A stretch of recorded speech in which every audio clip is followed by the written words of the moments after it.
ഏറ്റവും കൂടുതൽ പ്രാധാന്യമുള്ള ചോദ്യങ്ങൾ ഏതെല്ലാമാണ്, ഏറ്റവും കൂടുതൽ തവണ ചോദിച്ചുള്ള ചോദ്യം ഏതാണ്, ടോപ്പ് 20 സീക്രട്ട് ക്വസ്റ്റ്യൻസ് ഇതാ. Here we go. Once again welcome back to plus line. ഇന്നത്തെ വീഡിയോ ഡിസ്കസ് ചെയ്യാൻ പോകുന്നത് പ്ലസ് 2 മലയാളത്തിന്റെ ക്രിസ്മസ് എക്സാമിന് നിങ്ങൾ ഉറപ്പായും പഠിച്ചിരിക്കേണ്ട ഏറ്റവും പ്രധാനപ്പെട്ട ചോദ്യങ്ങൾ ഏതൊക്കെയാണെന്ന് നോക്കാം. വീഡിയോയിലേക്ക് പോകുന്നതിന് മുമ്പ് നമ്മുടെ ചാനലിലെ സബ്സ്ക്രൈബ് തീർച്ചയായും ചാനൽ സബ്സ്ക്രൈബ് ചെയ്യുക. കാരണം നിങ്ങൾ പ്ലസ് 2 എക്സാമിന് ആവശ്യമുള്ള എല്ലാ സബ്ജക്റ്റിന്റെയും most important questions, previous questions, chapters videos കൂടാതെ ലൈവ് ക്ലാസ്സുകൾ തികച്ചും സൗജന്യമായി നിങ്ങളിലേക്ക് എത്തിയാണ്. അപ്പോൾ ചാനൽ സബ്സ്ക്രൈബ് ചെയ്യുക. വീഡിയോയുടെ ശേഷം നിങ്ങൾ അഭിപ്രായങ്ങൾ, നിങ്ങളുടെ സംശയങ്ങൾ നിങ്ങൾ കമന്റ് രേഖപ്പെടുത്തുകയും ഈ ഒരു വീഡിയോ നിങ്ങൾക്ക് ഹെൽപ്ഫുൾ ആയിട്ടുണ്ടെങ്കിൽ തീർച്ചയായും നിങ്ങളുടെ ഫ്രണ്ട്സിനോട് ഷെയർ ചെയ്യാൻ. നേരെ വീഡിയോയിലേക്ക്. ഫസ്റ്റ് യൂണിറ്റിൽ നമുക്ക് പഠിക്കാനുള്ളത് കണ്ണാടി കാൺവോളവും, പ്രകാശം ജലം പോലെയാണ്, കിരാതവൃത്തം, അവകാശങ്ങളുടെ പ്രശ്നം. ഓക്കെ, അപ്പൊ കണ്ണാടി കാൺവോളത്തിൽ നിന്നും മുൻ വർഷങ്ങളിൽ ചോദിച്ചിട്ടുള്ള ഏറ്റവും പ്രധാനപ്പെട്ട ചോദ്യങ്ങൾ നോക്കാം. ഫസ്റ്റ് ക്വസ്റ്റ്യൻ ഇതാണ്. കണ്ണാടി കാൺവോളവും എന്ന പാഠഭാഗത്തിൽ ശകുന്തളയുടെ ന്യായവാദങ്ങളുടെ ഭാഗമായി കടന്നുവരുന്ന ലോകോക്തികളുടെ സമകാലിക പ്രസക്തി വിലയിരുത്തുന്ന കുറിപ്പ് തയ്യാറാക്കാൻ ചോദിച്ചിട്ടുണ്ട്. 6 മാർക്കിന് ചോദിച്ചിട്ടുള്ള ചോദ്യമാണ്, പഠിച്ചിരിക്കണം. സെക്കൻഡ് ക്വസ്റ്റ്യൻ ഇതാണ്. മത്തേഫം, ക്രുദ്ധസർപ്പം, അരയന്നം എന്നീ സൂചനകളിൽ പ്രകടമാകുന്ന ശകുന്തളയുടെ ജീവിത പശ്ചാത്തലവും ലോകവീക്ഷണവും വ്യക്തമാക്കാൻ മുൻ വർഷങ്ങളിൽ ചോദിച്ചിട്ടുണ്ട്. 6 മാർക്കിന് പ്രതീക്ഷിക്കാവുന്ന ഒരു ചോദ്യമാണ്, ഇമ്പോർട്ടന്റ് ആണ്. നെക്സ്റ്റ്, പ്രകാശം ജലം പോലെയാണ്. അപ്പൊ ഇവിടുന്ന് നമുക്ക് പ്രതീക്ഷിക്കാവുന്ന ചോദ്യങ്ങൾ ഏതൊക്കെയാണെന്ന് നോക്കാം. ഫസ്റ്റ് ക്വസ്റ്റ്യൻ ഇതാണ്. നിശ്ചയദാർഢ്യവും ഭാവനാശക്തിയുമുള്ള കുട്ടികളാണ് ടോട്ടോയും ജോവനും. നഷ്ടമായ ബാല്യകാല സൗഭാഗ്യങ്ങളെയും ജന്മദേശത്തെ തന്നെയും അവയിലൂടെ അവർ വീണ്ടെടുക്കുന്നു. ഈ പ്രസ്താവനയെ മുൻനിർത്തി പ്രകാശം ജലം പോലെയാണ് എന്ന കഥയ്ക്ക് ആസ്വാദനം തയ്യാറാക്കാൻ ചോദിച്ചിട്ടുണ്ട്. 6 മാർക്കിന് ചോദിച്ച ചോദ്യമാണ്, പഠിച്ചിരിക്കണം. സെക്കൻഡ് ക്വസ്റ്റ്യൻ ഇതാണ്. ചെയ്യേണ്ടത് ചെയ്തിട്ട് ഈ പിള്ളേർ ഒരാണി പോലും സമ്മാനമായി വാങ്ങില്ല. പ്രകാശം ജലം പോലെയാണ് എന്ന കഥയിലെ അമ്മയുടെ പ്രസ്താവനയിൽ എന്തു മനോഭാവമാണ് ഉള്ളത്, വിശദീകരിക്കുക. 6 മാർക്കിന് ചോദിച്ചിട്ടുള്ള ചോദ്യമാണ്. നെക്സ്റ്റ്, കിരാതവൃത്തത്തിൽ നിന്നും ചോദിച്ച ചോദ്യങ്ങൾ ഏതൊക്കെയാണെന്ന് നോക്കാം. First question. പരിസ്ഥിതിയെ തകർത്തും പാർശ്വവൽകൃതരെ അവഗണിച്ചും നടപ്പിലാക്കുന്ന വികസനം ശരിയായ വികസനമല്ലെന്ന സന്ദേശമാണ് കിരാതവൃത്തം നൽകുന്നത്. ഈ പ്രസ്താവനയുടെ വെളിച്ചത്തിൽ കിരാതവൃത്തം എന്ന കവിതയ്ക്ക് ഒരു ആസ്വാദനം തയ്യാറാക്കാൻ 8 മാർക്കിന് ചോദിച്ചുള്ള ചോദ്യമാണ്, പഠിച്ചിരിക്കണം, പ്രധാനപ്പെട്ടതാണ്. സെക്കൻഡ് ക്വസ്റ്റ്യൻ ഇതാണ്. മഴനീരിനു വേണ്ടി മാനം നോക്കിയിരുന്ന കാട്ടാളനുണ്ടായ അനുഭവം എന്തായിരുന്നു, വിശദമാക്കാൻ ചോദിച്ചിട്ടുണ്ട്. 4 മാർക്കിന് നമുക്ക് പ്രതീക്ഷിക്കാവുന്ന ഒരു ചോദ്യം തന്നെയാണിത്. ഓക്കെ, അവകാശങ്ങളുടെ പ്രശ്നം. ഇവിടെ നമുക്ക് പ്രതീക്ഷിക്കാവുന്ന ചോദ്യങ്ങൾ ഏതൊക്കെയാണെന്ന് നോക്കാം. First question. വേണ്ടപ്പെട്ടവരുടെ ചിത്രങ്ങൾ കണ്ടാൽ തിരിച്ചറിയാൻ കഴിയുമെന്ന് എന്താ ഉറപ്പ്? കച്ചവടക്കാരന്റെ ചോദ്യം ദിവാകരന്റെ തുടർന്നുള്ള അന്വേഷണത്തെ സ്വാധീനിക്കുന്നുണ്ടോ, വിശദമാക്കാൻ ചോദിച്ചിട്ടുണ്ട്. ഇമ്പോർട്ടന്റ് ആണ്. 6 മാർക്കിന് മുൻവർഷം ചോദിച്ചിട്ടുള്ള ചോദ്യമാണ്. Second question.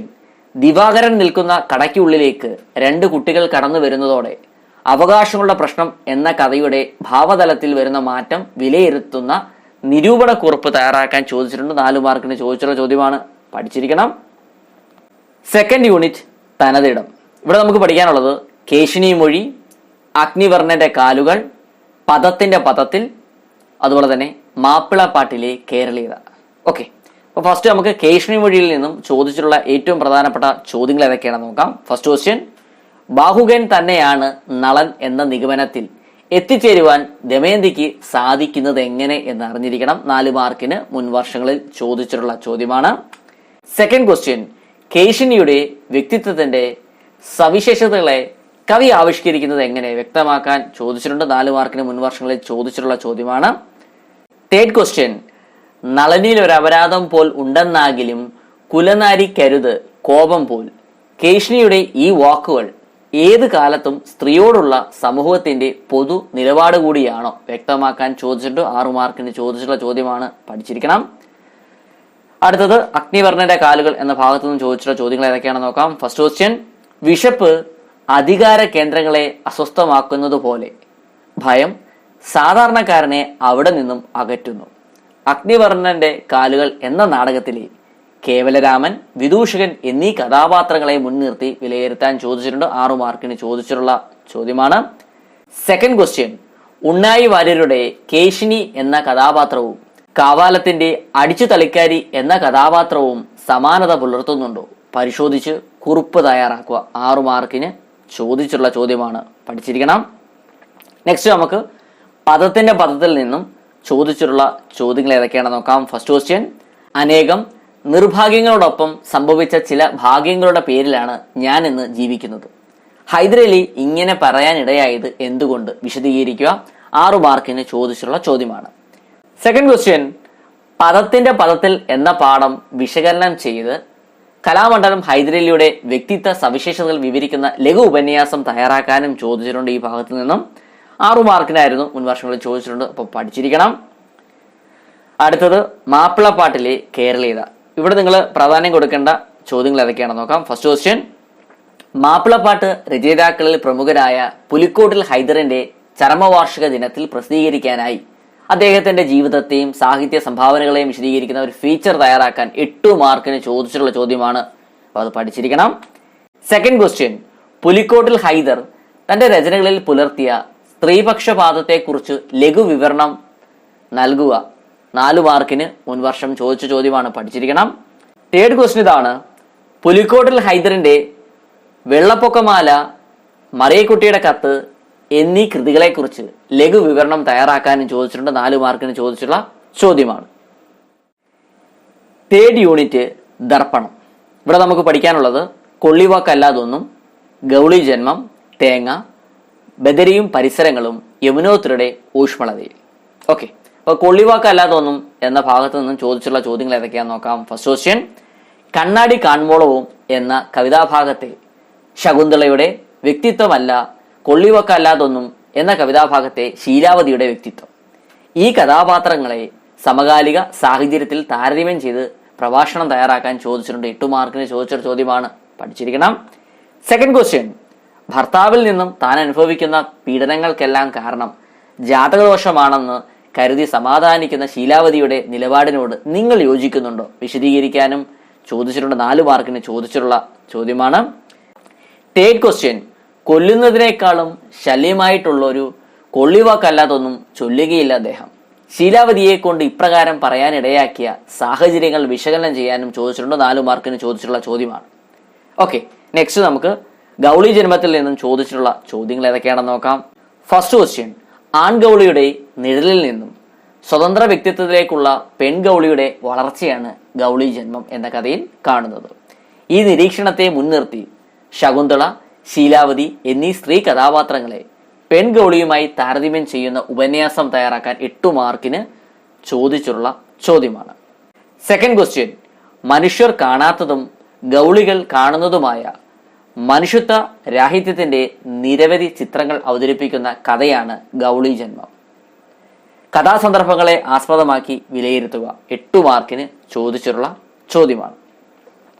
നെക്സ്റ്റ്, തേങ്ങ എന്ന ഭാഗത്തിൽ നിന്നും ചോദിച്ചുള്ള ചോദ്യങ്ങൾ ഏതൊക്കെയാണെന്ന് നോക്കാം. ഫസ്റ്റ് ക്വസ്റ്റ്യൻ, മോഷണവും തേങ്ങയും നൽകുന്ന ഗുണപാഠം സമാന സ്വഭാവം പുലർത്തുന്നതാണോ? വ്യക്തമാക്കുക. 4 മാർക്കിന് ചോദിച്ചിട്ടുള്ള ചോദ്യമാണ്. സെക്കൻഡ് ക്വസ്റ്റ്യൻ, തലയിൽ തേങ്ങ വീണാൽ ചിരിക്കരുത് എന്ന ഗുണപാഠമാണ് കവി അവതരിപ്പിക്കുന്നത്. എന്തിലും ഗുണപാഠം തേടുന്നവർക്കുള്ള പരിഹാസമാണിത്. നിങ്ങളുടെ പ്രതികരണം എഴുതുക. ഇതും 4 മാർക്കിന് ചോദിച്ചിട്ടുള്ള ചോദ്യമാണ്. അടുത്തത്, ബദരിയും പരിസരങ്ങളും. ഇവിടെ നിങ്ങൾ പ്രാധാന്യം കൊടുക്കേണ്ട ചോദ്യങ്ങൾ ഏതൊക്കെയാണെന്ന് നോക്കാം. ഫസ്റ്റ് ക്വസ്റ്റ്യൻ, ഹിമാലയ പ്രദേശത്തിന്റെ മനോഹാരിതയോടൊപ്പം മനുഷ്യജീവിതത്തിന്റെ ക്ലേശങ്ങളും എസ്കെ പൊറ്റക്കാട് ബദരിയും പരിസരങ്ങളും എന്ന രചനയിൽ ഹൃദ്യമായി ആവിഷ്കരിച്ചിട്ടുണ്ട്. വിശകലനം ചെയ്ത് കുറിപ്പ് തയ്യാറാക്കുക. 6 മാർക്കിന് ചോദിച്ചിട്ടുള്ള ചോദ്യമാണ്. സെക്കൻഡ് ക്വസ്റ്റ്യൻ, പൗരാണിക സ്മരണകളുടെ പൂങ്കാവനം എന്ന് എസ്കെ പൊറ്റക്കാട് ബദരിയെ വിശേഷിപ്പിച്ചത് ഉചിതമാണോ? ഇത് 4 മാർക്കിന് മുൻവർഷം ചോദിച്ചിട്ടുള്ള ചോദ്യമാണ്. അടുത്തത്, യമുനോത്തരയുടെ ഊഷ്മളതയിൽ നിന്നും നിങ്ങൾ പ്രാധാന്യം കൊടുക്കേണ്ട ചോദ്യങ്ങൾ ഏതൊക്കെയാണെന്ന് നോക്കാം. ഫസ്റ്റ് ക്വസ്റ്റ്യൻ, ബദരിയും പരിസരങ്ങളും യമുനോത്തരയുടെ ഊഷ്മളതയിൽ എന്നീ പാഠങ്ങളെ ആസ്പദമാക്കി സഞ്ചാര സാഹിത്യ കൃതികളുടെ പൊതു സവിശേഷതകൾ ക്രോഡീകരിക്കുക. 6 മാർക്കിന് ചോദിച്ചിട്ടുള്ള ചോദ്യമാണിത്. സെക്കൻഡ് ക്വസ്റ്റ്യൻ, പ്രകൃതി അത്ഭുതങ്ങളുടെ കലവറയാണ് MP വീരേന്ദ്രകുമാറിന്റെ യമുനോത്തരയുടെ ഊഷ്മളതയിൽ എന്ന സഞ്ചാര കൃതിയിൽ നിന്നും ഒരു ഉദാഹരണം ചൂണ്ടിക്കാട്ടി വിശദമാക്കാൻ ചോദിച്ചിട്ടുണ്ട്. 4 മാർക്കിനായിരുന്നു മുൻവർഷം ചോദിച്ചിരുന്നത്. നെക്സ്റ്റ്, ഫോർത്ത് യൂണിറ്റ്, മാധ്യമം. ഇവിടെ നമുക്ക് പഠിക്കാനുള്ളത് വാങ്കഡയുടെ ഹൃദയത്തുടിപ്പുകൾ. വാങ്കഡയുടെ ഹൃദയത്തുടിപ്പുകൾ എന്ന ഭാഗത്തിൽ നിന്നും പ്രതീക്ഷിക്കാവുന്ന ചോദ്യങ്ങൾ നോക്കാം. ഫസ്റ്റ് ക്വസ്റ്റ്യൻ ഇതാണ്, വാങ്കഡയുടെ ഹൃദയത്തുടിപ്പുകൾ എന്ന പാഠത്തെ സ്പോർട്സ് ഫീച്ചർ എന്ന നിലയിൽ ആകർഷമാക്കുന്ന സവിശേഷതകൾ എന്തെല്ലാമാണെന്ന് പഠിച്ചിരിക്കണം. 4 മാർക്കിന് മുൻ വർഷം ചോദിച്ചിട്ടുള്ള ചോദ്യമാണ്. സെക്കൻഡ് ക്വസ്റ്റ്യൻ, വാങ്കഡയുടെ ഹൃദയത്തുടിപ്പുകൾ എന്ന ഫീച്ചറിന് മറ്റൊരു തലക്കെട്ട് നൽകി കാരണം എഴുതുക. 4 മാർക്കിനും ഇതും മുൻവർഷം ചോദിച്ചിട്ടുള്ള ചോദ്യമാണ്. ഓക്കെ, ഇന്ന് നമ്മൾ ഡിസ്കസ് ചെയ്തത് +2 മലയാളത്തിന്റെ ക്രിസ്മസ് എക്സാമിന് നിങ്ങൾ ഉറപ്പായും പഠിച്ചിരിക്കുന്ന ഏറ്റവും പ്രധാനപ്പെട്ട ചോദ്യങ്ങളാണ്. അപ്പോൾ ഇതുമായി ബന്ധപ്പെട്ട സ്റ്റഡി മെറ്റീരിയൽ നിങ്ങൾക്ക് ആവശ്യമാണെങ്കിൽ ചൂട് ഡിസ്ക്രിപ്ഷൻ കമന്റ് ബോക്സിൽ നമ്മുടെ വാട്സ്ആപ്പ് ടെലിഗ്രാം ഗ്രൂപ്പിൽ ലിങ്ക് കൊടുത്തിട്ടുണ്ട്. നിങ്ങൾ അവിടെ ജോയിൻ ചെയ്ത് നോട്ട്സ് കളക്ട് ചെയ്യുന്നതാണ്. പുതിയ വീഡിയോയുമായി വീണ്ടും കാണാൻ. Till then it's me Vivek Vijayan signing off. Okay, thank you.